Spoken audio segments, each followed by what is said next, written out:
और चलिए सीधे रुख करते हैं लखनऊ का। योगी आदित्यनाथ बोल रहे हैं, सुन लेते हैं। के लिए और गरीबों के लिए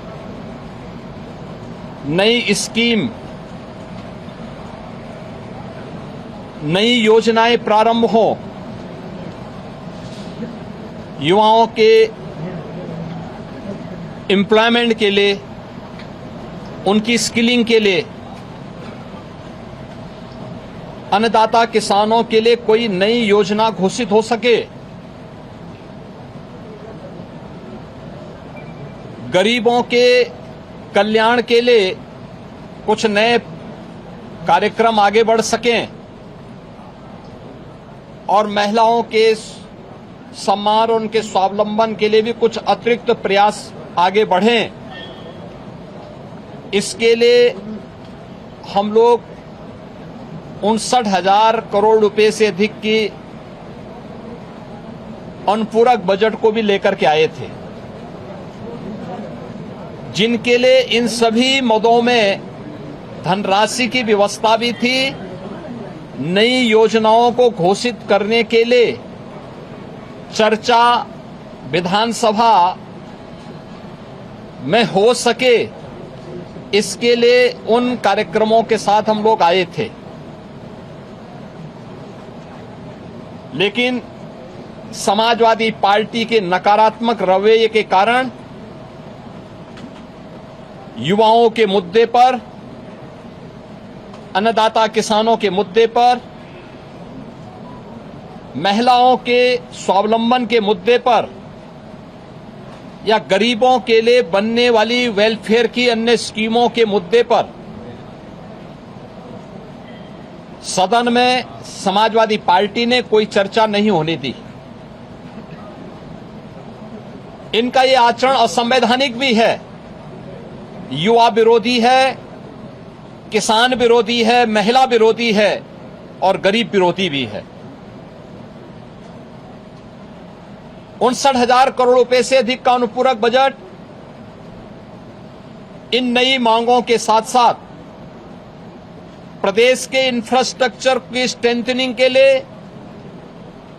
एक्सप्रेस वे के नेटवर्क को और बेहतर बनाने के लिए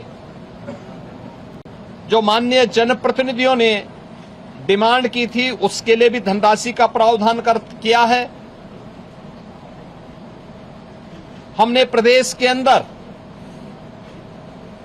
उस तबके के लिए जो अब तक प्रदेश के विकास में मजबूती के साथ लगकर के काम कर रहा था, आंगनवाड़ी, आशा वर्कर, रसोइया, ग्राम चौकीदार,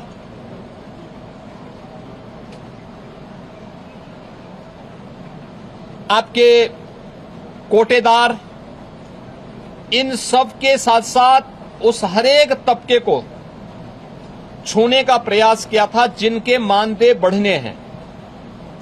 निराश्रित महिला पेंशन,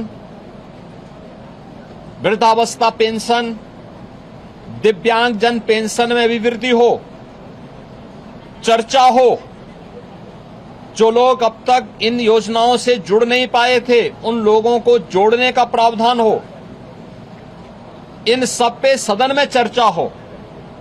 लेकिन समाजवादी पार्टी का नकारात्मक रवैया सदन में और माननीय सदस्यों के द्वारा उठाए जाने वाले इन महत्वपूर्ण मांगों को मजबूती के साथ आगे बढ़ा सके, इसमें रुकावट बनी। लेकिन उस सब के बावजूद विधानसभा ने सप्लीमेंट्री डिमांड को पारित किया है और पारित करने के साथ ही बहुत शीघ्र इन सभी तबके के लिए, मैंने जो कल भी कहा था कि उत्तर प्रदेश सरकार ने आउटसोर्सिंग कमीशन का गठन कर दिया है।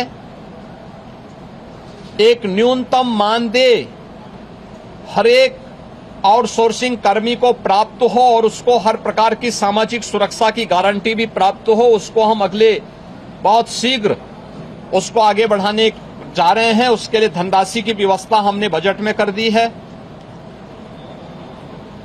आंगनवाड़ी, आशा वर्कर, रसोईया, ग्राम चौकीदार या कोठेदार, इन सब के इंसेंटिव और इनके मानदेय को बढ़ाने के लिए भी धनराशि की व्यवस्था हम लोगों ने बजट में की हुई है और उसको भी हम अब विधानसभा से बजट पारित होने के उपरांत विधान परिषद में पारित होगा। विधान परिषद से पारित होने के उपरांत फिर इस बजट को हम लोग अलग अलग कार्यक्रमों के माध्यम से उस तबके तक पहुंचाने का काम भी करेंगे। समाजवादी पार्टी का यह चरित्र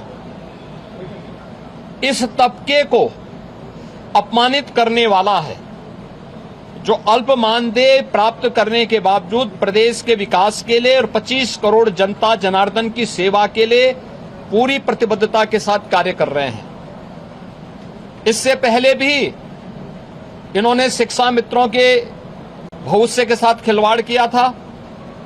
हमारी सरकार ने शिक्षा मित्रों के मानदेय को 10,000 से बढ़ा करके 18,000 किया है। पहले 3,000 ये मानदेय मिलता था, हमने 3,000 से 10,000 किया, 10,000 से 18,000 किया और उन्हें 5 लाख रुपए की कैशलेस की सुविधा भी उपलब्ध करवाई।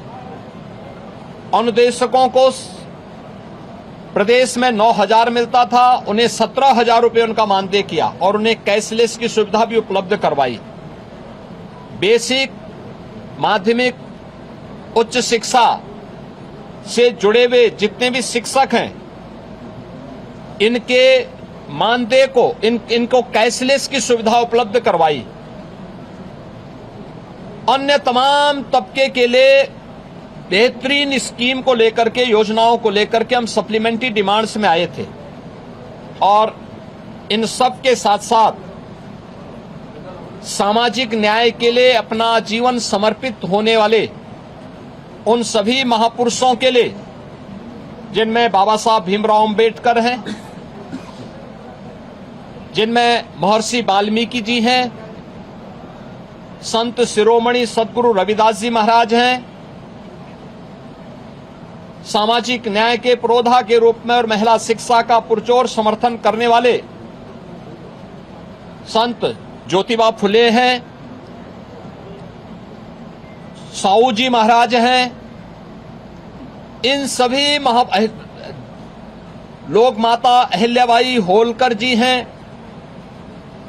इन सब के बारे में भी हम लोगों ने इस बजट में चूंकि प्रावधान किया है 407 करोड़ रुपए उनकी मूर्तियों पे छाजन लगाने और सुरक्षित पार्क के लिए, बाउंड्री वाल के लिए इतनी धनराशि की व्यवस्था इस सप्लीमेंट्री डिमांड्स में थी, वह न पास हो, इसके लिए समाजवादी पार्टी ने लगातार सदन की कार्रवाई को बाधित किया, लगातार व्यवधान पैदा करने का लगातार प्रयास किया। लेकिन इनके व्यवधान के बावजूद सप्लीमेंट्री डिमांड्स विधानसभा से पारित हुई है। विधानमंडल से पारित होने के उपरांत ये सभी कार्य तय सीमा के अनुरूप आगे बढ़ेंगे और सामाजिक न्याय के सभी पुरोधाओं को, सभी महापुरुषों को भी सम्मान मिलेगा।